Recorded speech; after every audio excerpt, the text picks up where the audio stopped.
কিন্তু আমানতু বিল্লাহ মানে সাক্ষ্য দেওয়া নয়। আমানতু বিল্লাহ মানে আমি মেনে নিলাম আল্লাহকে। সাক্ষ্য দেওয়া এক জিনিস আর মেনে নেওয়া ভিন্ন জিনিস, ঠিক না? কি মানছেন আপনি?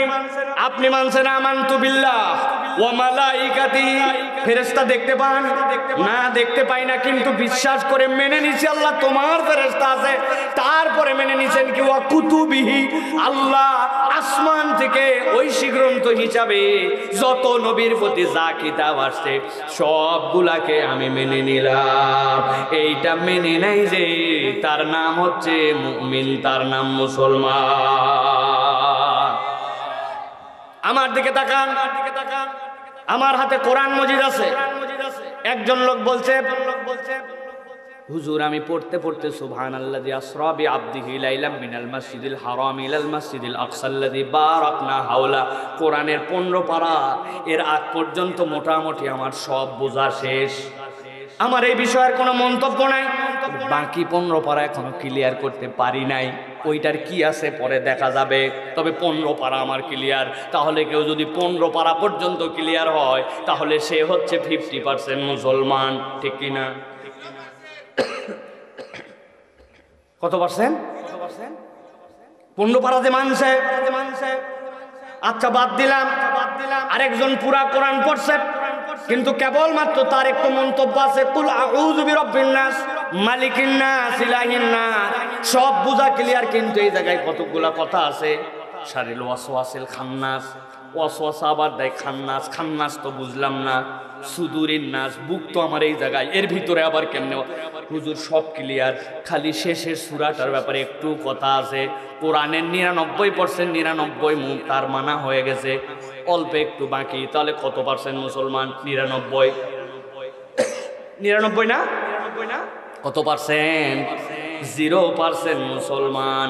কোরআনের বিধানের ব্যাপারে যদি কোনো মন্তব্য করে, একটা অক্ষর নিয়েও যদি তার আপত্তি থাকে, সে আর কোনো মুসলমানের তালিকায় নাই, তার মার্ক হচ্ছে তখন 0, ঠিক না? তাহলে আপনি নামাজ মানলেন, রোজা মানলেন, আপনি হজ মানলেন, কিন্তু আপনি এমন এমন জায়গায় গেছেন যেই জায়গায় আপনার আর ইসলাম মানা লাগে না। ছেলের বিয়ে দিচ্ছে, বিয়েতে ইজাব আছে, কবুল আছে, কিন্তু সাথে সাথে হালকা পাতলা একটু যৌতুকও আছে। আসেনি? মেয়ের পক্ষের লোকজন বলছে চাচা কিছু লাগবে কিনা, হজ করে আসছে উনি, উনার সাথে এগুলা কথার আলাপ আছে নাকি? জামাইদের সাথে কথা বলো। জামাইরা বলছে খবরদার খবরদার, আল্লাহ আমার শ্বশুরদেরকে যা দিছে কিচ্ছু লাগবে না, কোনো চাহিদা নাই। তবে বেটিক বিয়ে দেওয়ার পরে তো ঢাকায় পাঠাবেন, ওইখানে যদি আপনারা বড় একটা টিভি দেন আপনার বেটি দেখবে। বড় যদি একটা ফ্রিজ দেন, আমাদের লাগবে নাকি? ছোট ছোট মাছ টাছ দেশি পাঠালে আপনার বেটি থুয়ে খাবে। আর যদি একটা R15 দেন, কোন জায়গা কনে চলবে নি, মুসিবতে পড়বে নি, তার থেকে বেটা ক্লিয়ে পিছনে আপনার বেটি ঘুরবে নি। এগুলো আপনাদের জন্যই দরকার। ওরা বলছে বুঝে ফেলছে, আসলে আপনাদের কোনো চাহিদাই না। আছে কিনা? এরকম করে নামাজি সাহেব, রোজাওয়ালা সাহেব, হজওয়ালা সাহেব এইরকম করে যৌতুক খায়। উনিও আবার বলে আমানতু বিল্লাহি ওয়া মালাইকাতিহি ওয়া কুতুবিহি। কত পার্সেন্ট? কথা বলেন, ভালো করে বোঝেন। এই জন্য ধান্দাবাজে ভরে গেছে। বিয়ের আগের ইসলাম আর পরের ইসলামে মিল নাই। দেখবেন সুন্দর করে ইজাব আর কবুল আছে, সুন্দর করে বিয়ের মধ্যে মোহরানা আছে, কিন্তু বিয়ের 7 দিন আগের থেকে হিন্দুয়ানি বিভিন্ন কার্যকলাপ আছে।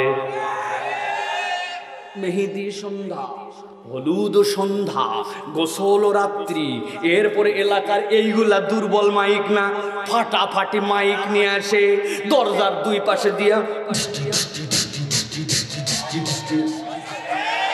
আসেনে। এই ঢিষ্টি ঢিষ্টি শুনে একজন লোক আসছে, এসে বলছে এই মুরব্বি, আপনি হাজী সাহেব মানুষ, আপনার বাড়িতে ঢিষ্টি ঢিষ্টি কি ব্যাপার? বলছে থাম থাম, তোরও বেটি আছে।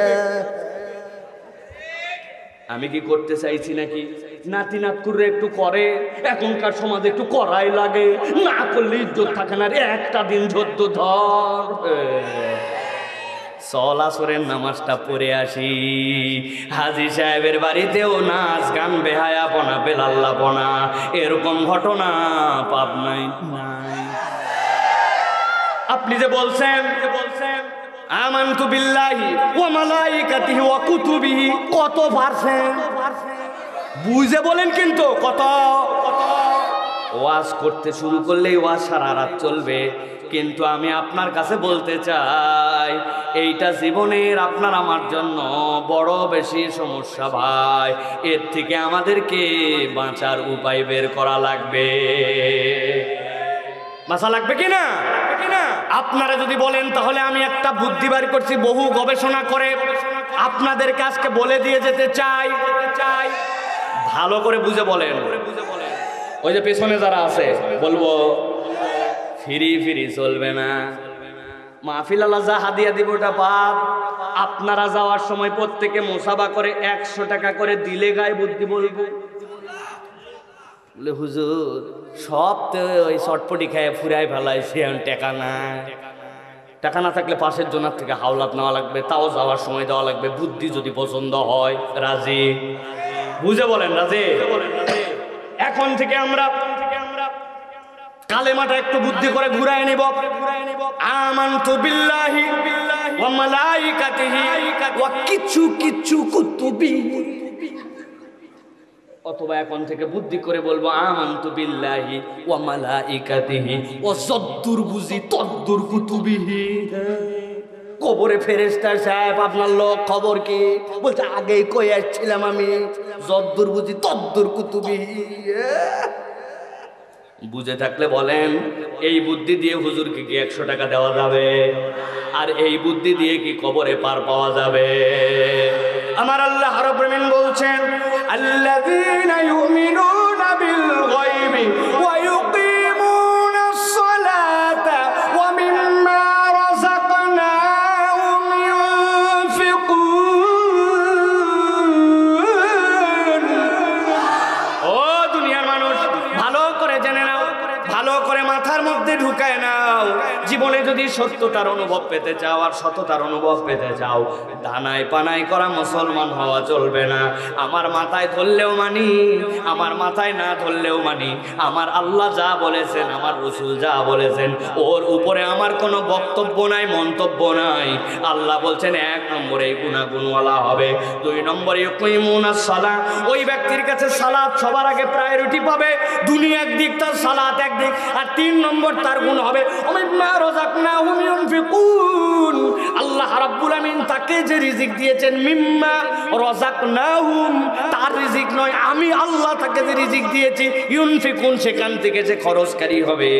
এই 3 গুণ যদি একবার বান্দার মধ্যে ঢুকে যায়, আল্লাহর সাথে তার সম্পর্ক এমন হয়ে যাবে, দুনিয়ার বুকে সে একটা আনন্দের জিন্দেগি আর সততার অনুভব পেয়ে যাবে। সুবহানাল্লাহ। ভাই এগুলার ঘোরাফেরা করে না, যা আছে তাই বাস। আমার বিরাট প্রবলেম হয়।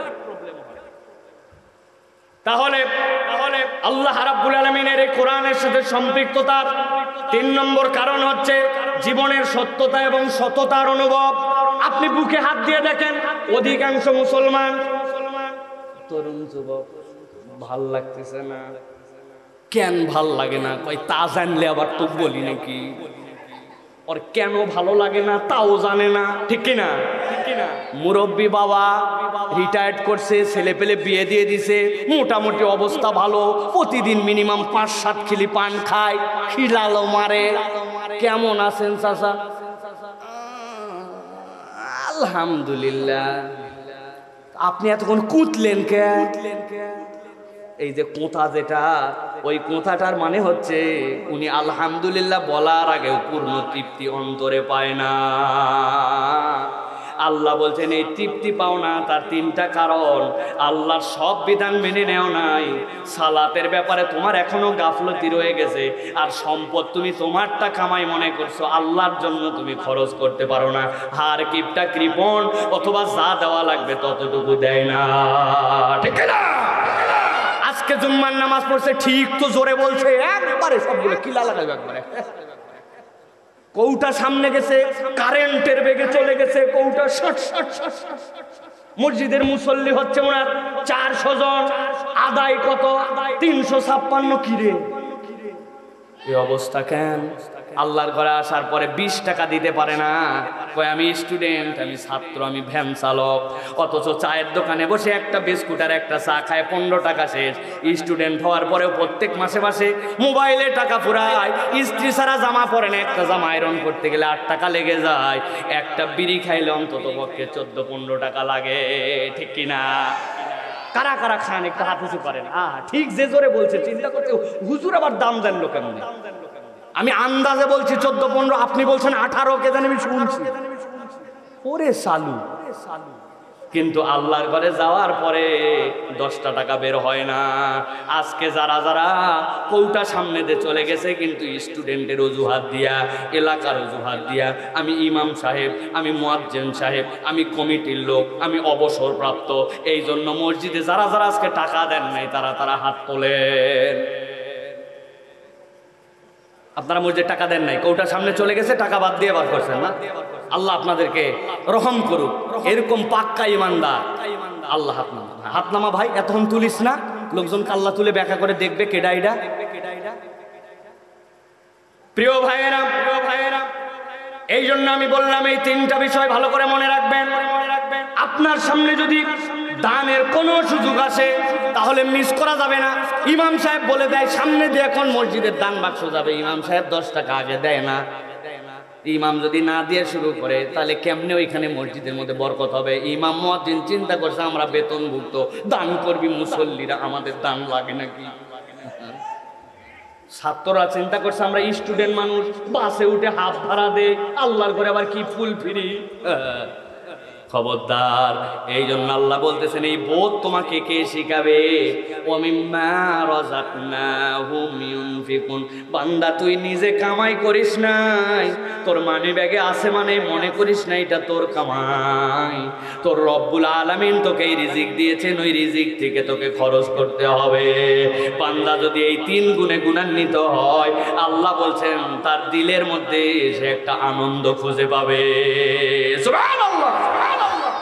তুমি ছাত্র মানুষ ভাই, আমি তোমাকে বলতে চাই তোমার জন্য আল্লাহ রাব্বুল আমিন যে ক্যাপাসিটি দিয়েছেন, আল্লাহকে যদি খুঁজে না পাও, একটা গাডার নিবা, গাডার টাকা বান্ধা গাডার, মা বোনদের চুল বান্ধা গাডার, ওই গাডার নিয়ে 3টা নখ একটু বাইন্ধে ফেলবা, মজবুত করে এই 3 নখ কষা বান্ধন দিবে, দেওয়ার পরে পরীক্ষা দিতে চলে যাও। আল্লাহর দেওয়া হাত এই 3 নখ ব্যবহার করলাম না, দেখি তো তুই কেমনে লেখিস আর পান্তা ভাত কেমনে তুলে খাস। এই 3 নখের ক্যাপাসিটি তো আল্লাহ রাব্বুল আমিন দিলেন, তোমাকে যোগ্যতা দিলেন। আল্লাহ বলতেছেন এই জন্য কোরআন ছাড়া তোমাকে কেউ সত্যতার অনুভব দিবে না। বান্দা কেবল তোমার স্বার্থে নয়, তোমার জীবনের স্বার্থে কোরআনের সাথে সম্পৃক্ত হওয়া লাগবে। সুবহানাল্লাহ। দীর্ঘ হয়ে যাচ্ছে, বিরক্ত হচ্ছেন না তো আপনারা? চলেন এবার সামনের দিকে আগাই। আল্লাহ রাব্বুল আমিন বলছেন, ও আমার হাবিব আপনি জানায় রাখেন ওই বান্দাদের কোরআনের সাথে সম্পৃক্ত হওয়ার প্রয়োজন কেন, কেন এত বেশি দরকার।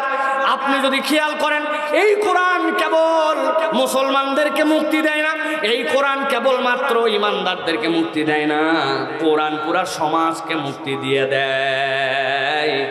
আপনার এলাকায় যদি কোনো হিন্দুর ছেলে অ্যাডিক্টেড হয়, গাঁজাখোর হয়, যদি ফেন্সিখোর হয়, যদি মাদকাসক্ত হয়, তাহলে খেয়াল করে দেখবেন ওই হিন্দুর ফ্যামিলিতে পর্যন্ত বিরাট জ্বালা, বিরাট বড় অশান্তি, ঠিক কিনা?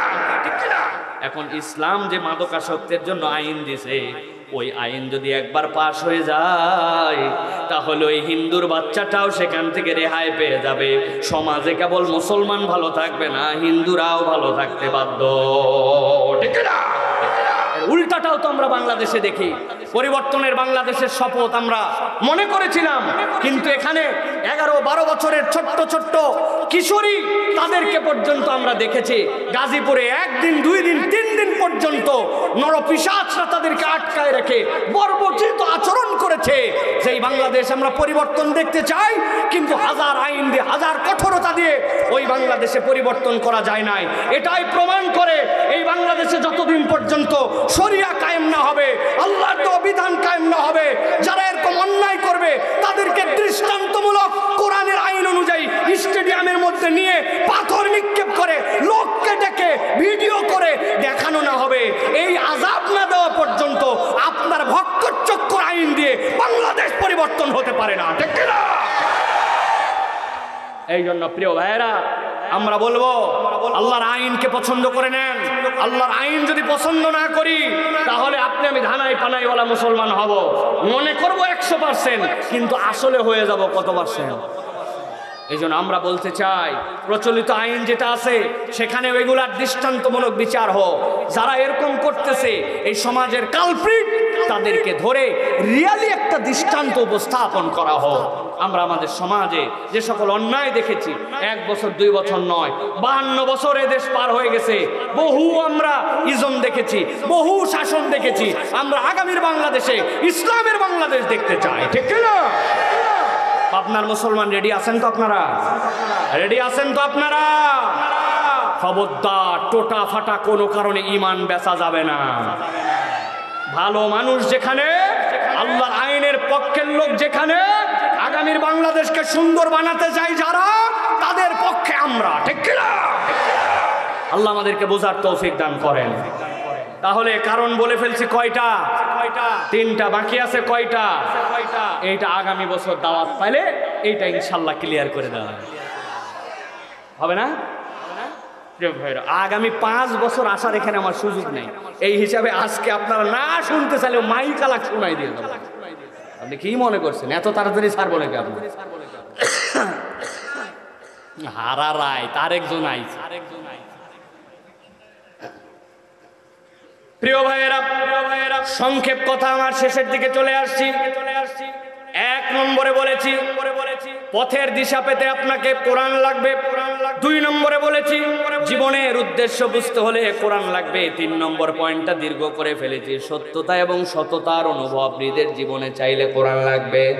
4 নম্বরে কোনো ব্যক্তি যদি তার রবের পরিচয় জানতে চায়, তাহলে কোরআন ছাড়া পরিচয় জানার উপায় নাই। ইব্রাহিম আলাইহিস সালাম শুয়েছিলেন, রাত্রেবেলা চাঁদ উঠেছে, বলছেন এইটাই হবে আমার রব।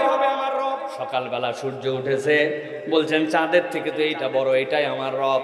এরপরে সূর্য যখন ডুবে গেছে, তিনি দেখলেন সবই দেখলাম, চাঁদ দেখলাম, তারা দেখলাম, উঠলো, ডুবে গেল। আমি বুঝে ফেললাম এইগুলো একটাও আমার রব নয়। আমার রব হচ্ছেন যিনি এইগুলাকে তোলেন এবং ডুবান, যিনি এইগুলার স্রষ্টা। আল্লাহ বলছেন, ও দুনিয়ার মানুষ, তোর রবের পরিচয় জানার মানে কি? তুই তো মায়ের পেটের থেকে ঈমান নিয়ে আসছিস, তুই তো মুসলমান দাবিদার। রবের পরিচয় মানে আল্লাহর প্রতি আপনার এমন ভালোবাসা সৃষ্টি হওয়া যে আপনাকে ফোর্স করা লাগবে না, আপনার দিল তখন আল্লাহর দিকে রুজু হয়ে যাবে। সুবহানাল্লাহ, সুবহানাল্লাহ। আল্লাহ কোরআনুল কারীমের মধ্যে বলছেন, সূরা নাম 115 নম্বর আয়াতের মধ্যে, ওয়া তাম্মাত কালিমাতু রাব্বিকা সিদকান ওয়া আদলা লা মুবাদদিলা লিকালিমাতিহি ওয়া হুয়াস সামিউল আলীম।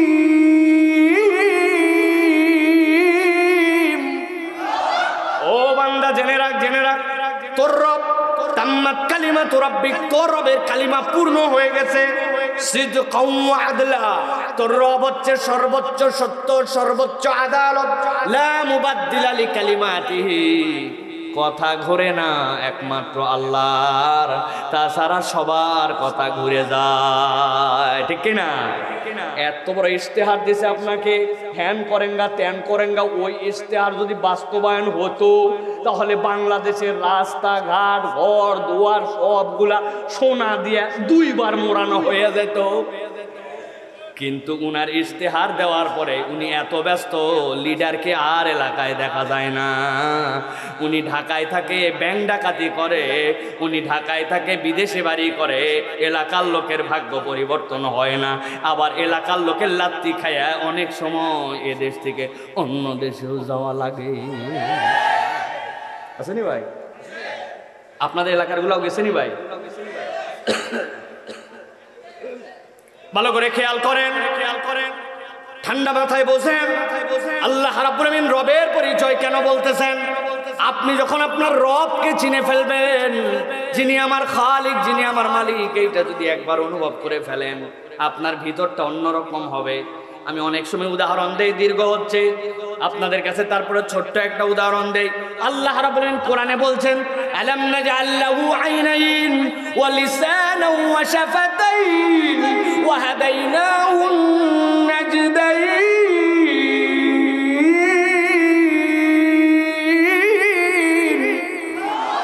আল্লাহ বলছেন, ও বান্দা, ওই যে মাথার উপরে চশমা তুলে রাখছেন যে ভাই, হ্যাঁ নামায়েন না, এমনি আপনাকে আইডেন্টিফাই করতে পারছে এই জন্য।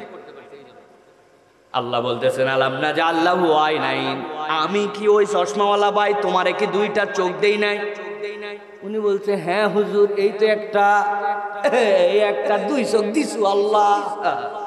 আল্লাহকে এই জন্য আপনাকে এই কথা জিজ্ঞাসা করছে? না না না না, আমি অনেক জায়গায় উদাহরণ দিছি, আবার আপনাদের কাছে বলি এটার মানে কি? ওইটার মানে হচ্ছে রব চেনা। এক ছেলে আমার কাছে আসছে, হুজুর আপনার সাথে একটা সেলফি তুলতে চাই, আমার ফোনটা কই? হুজুর আপনার সাথে একটা ছবি তুলতে চাই, আয় ভাই তাড়াতাড়ি আয়। চাপ দিছে, ছবি ওঠে না। আবার চাপ দিছে, ওঠে না। খানিকক্ষণ পর তাকায় দেখে লেখা উঠছে, there is insufficient memory card, if you want any new picture please delete something from your device. বলছে মরার ফোন মরার সময় পেল না, 256 জিবি ভরে গেছে। হয় কিনা এরকম? একটা ছবি তুলবে আর ছবি তোলার জায়গা নাই, মোবাইল ফুল হয়ে গেছে। আপনার একটা ছবি তুলতে হলে আপনার মোবাইল থেকে তখন কিছু কিছু ডিলিট করা লাগবে। একটা ছবি আর ওঠে না 256 জিবিতে। কিন্তু একটু কল্পনা করেন, রবকে চেনেন, হওয়ার পরের থেকে না বুঝে ফেল করে তাকায় তাকায় দেখলাম, আর পরে বুঝে বুঝে দেখা শুরু করলাম। 7-8 বছর থেকে যা দেখা লাগবে তাও দেখলাম, যা দেখা লাগবে না তাও দেখলাম, যা দেখা লাগবে না তাও দেখলাম বলে আমি হারাম বুঝাই নাই। ট্রেনে করে রওনা হয়ে গেছেন, ঈশ্বরদী থেকে চলে যাচ্ছেন ঢাকায়, পাবনা থেকে চলে যাচ্ছেন ঢাকায়, রাস্তার পাশে জানলার পাশে তাকায় আছেন, ওটা তো দেখা লাগবে না আপনার, কিন্তু তাও দেখতেছেন আর যাচ্ছেন। হারাম না, কিন্তু দেখতেছেন আর যাচ্ছেন। কত কিছু দেখলাম, একবার এত বড় দেখলাম আসমান, ক্যামেরায় ক্যাপচার করার কোনো যোগ্যতাই নাই। কিন্তু আপনাদের পাবনায় কি এরকম কোনো মেসেজ আসছে নাকি? হঠাৎ করে একজন মুরব্বী একদিন সকালবেলা দেখে, তারে কে জানি বলতেছে, হ্যাপি বার্থডে টু ইউ চাচা, today you 70 years old, your brain's memory is already full. If you want any new scene tomorrow, please delete something from your brain. চাচা আপনার আজকে 70, হ্যাপি বার্থডে টু ইউ। আপনার ব্রেনের পর্যাপ্ত memory আর নাই, ফুল হয়ে গেছে। যদি কিছু দেখতে চান ব্রেন থেকে কিছু ফালান। এরকম কোনোদিন কাউরে বলছে নাকি? কথা বললেন না, বলছে নাকি? আমার আল্লাহ বলছেন, আলাম নাজআল লাহু আইনাইন ওয়া লিসানান ওয়া শাফাতাইন ওয়া হাদাইনাহু নাজদাইন।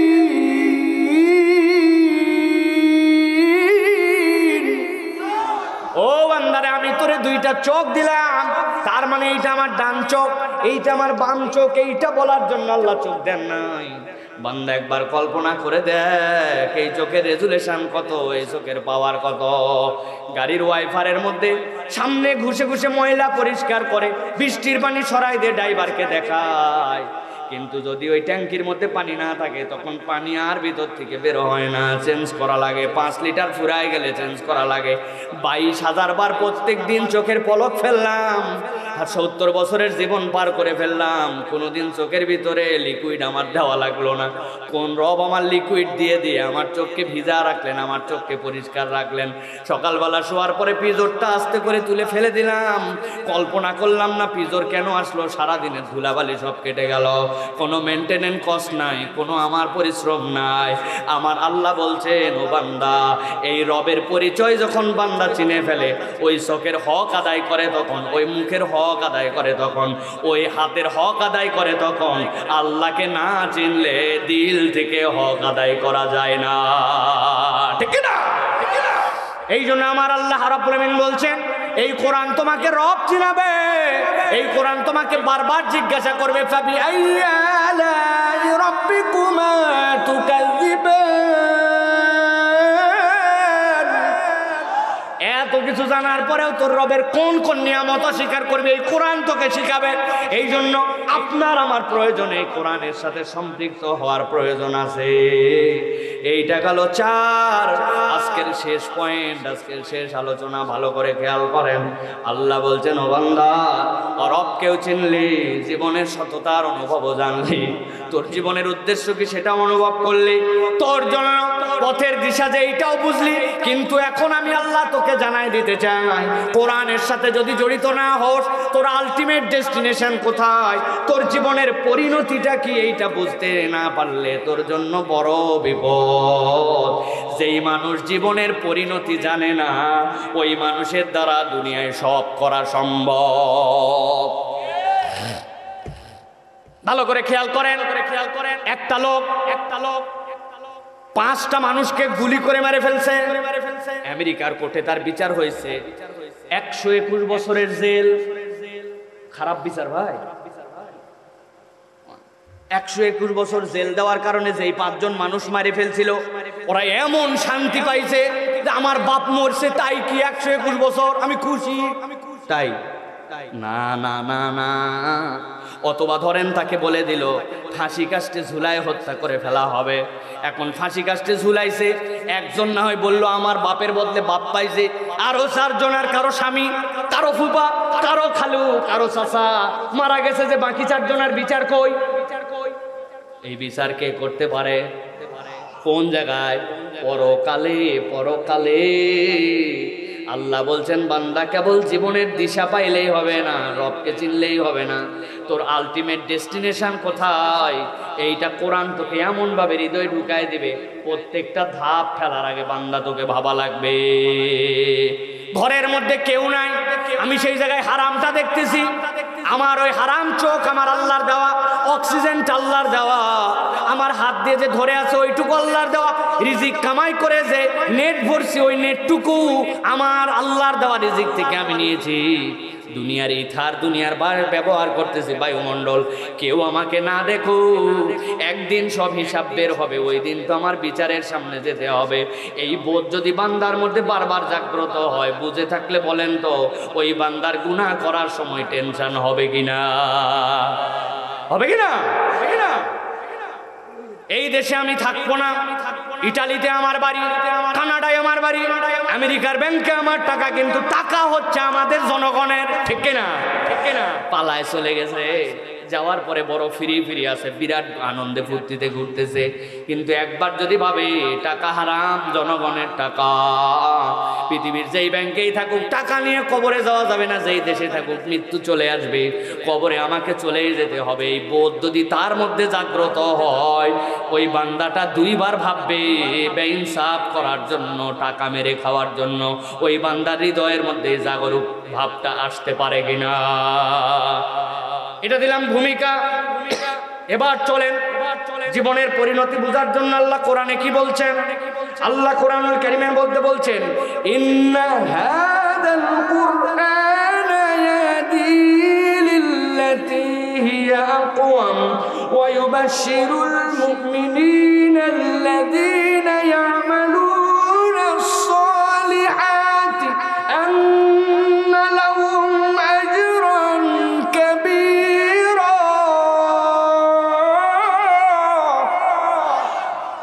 শেষ আয়াত আমার, আল্লাহ রাব্বুল আলামিন বলছেন, বন্ধু ভালো করে বুঝো, ইন্না হাযাল কুরআন নিশ্চয়ই কোরআন ইহদি লিল্লাতি হিয়া আকওয়াম, ওই মানুষগুলাকে ওই কওমগুলাকে হেদায়েত দিবে। ওয়ায়ুবাশিরুল মুমিনিন, আর মুমিনদেরকে একটা শুভ সংবাদ দিয়ে দিবে যারা হাজার ব্যস্ততাকে উপেক্ষা করে ঘাসের বিছানায় বসে থাকলো, ক্ষুধা লাগছিল বাড়িতে চলে যেতে পারত, কিন্তু তারপরেও কোরআনের জন্য এখানে বসে থাকলো, ইমানের পরিচয় দিল।